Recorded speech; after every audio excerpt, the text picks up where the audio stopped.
This is a Christmas dedication from Living Room Requests. Welcome. This is Matt Redman. That's Patricia Hammond.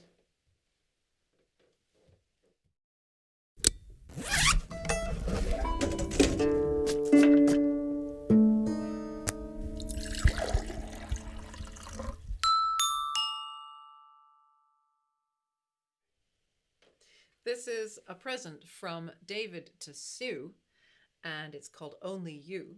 And it's by Teresa del Riego, and also to Sue's elder son Christian in Newport and his wife Julie, and also for Alex, Sue's younger son in Gloucester. Thank you. Merry Christmas.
And that's a very, very fitting words also for for anyone who's ever requested on this channel. Only you have made it possible for us. That is very well observed. It has been. And the observant numbers amongst you will note that we already did that here on Living Room Requests, already for David, together with Andrea Kmetsova. Andrea on the piano. It was arranged slightly differently. I think that was one of the rare examples when I was over that side.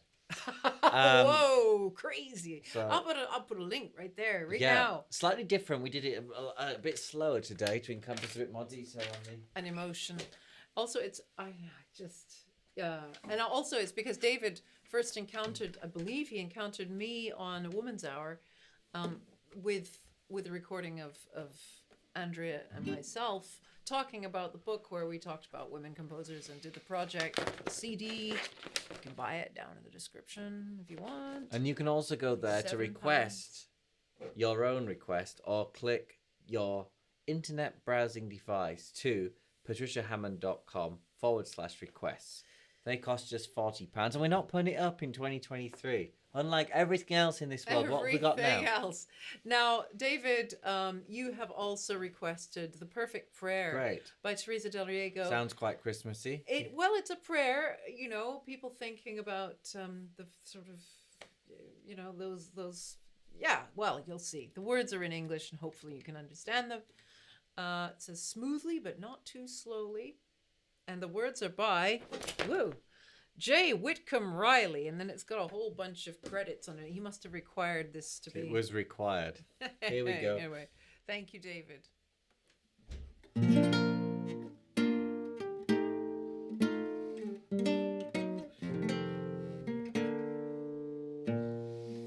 Dear Lord, hear me, gracious Lord, I pray. Thou wilt look on all I love tenderly to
was the perfect prayer, as it's entitled, by Teresa del Riego. Probably never read it. It's got some jazzy chords in there. Can you? Well, it depends. It's a discussion that we've had on this channel many times. What constitutes this? What constitutes that? Signifiers. You know, if it's classical, is it from any time? If Patricia's singing it with a dress and we're in a hall and I'm playing the piano, is it any better musically? You know, all these sort of questions. They endlessly fascinate me. But if you have an add 9 chord, a lot of people in the music harmony analysis world will say that's simply a 9/8 suspension. But is it? You know, when she uses moving bass notes, so if you have the tonic and the root of the tonic, the first note of the scale, and when it moves 1 degree up, you know, it's a common thing that we'd hear in 1910s, in the parlor world. 20s. You hear it in popular music of the 1930s and 40s as well. However, it's just sometimes where it falls. It just reminds us of much later music, you know, added note music. I mean, you hear that in the bossa nova, for one. And it's in there. And she does a lot of... But if that were played on the piano, you wouldn't think anything of it. You just think, oh yeah, that's a parlory sort of Edwardian sound. Yeah. But on the guitar, suddenly it triggers all sorts of other you're singing associations, signifiers. It's because she plays these super low chords. It sounds like everything's been transposed down an octave, but she likes these really low chords. So when Patricia's singing the third of the scale, gracious Lord, I pray. You know, you also get it in worship music a lot, don't you? Matt Redman, well-known name in the worship music She does it later as well. So you're singing the third, and I'm playing the 9th or 2nd. And she really makes something, quite a lot, a kind of Rachmaninoff-y kind of something about it on the minor chord, because does it in... Obviously it's all on guitar, not piano. Look at those hands. You know, they brought some guitars to the elementary school where I went, oh, any musical children who want to learn the guitar, here's your chance. And I was one of the ones who went, oh yeah, it's a musical instrument. And then the contortions you had to go to. I was like, this is impractical. On a piano, you just push it, the note, and it's played. I don't know. But it is interesting to say that, actually. You know, some of the if she were to write this for guitar and how it would have been re-orchestrated, it could have been very difficult. You know, it could have got different. We could have got a lot more arpeggios.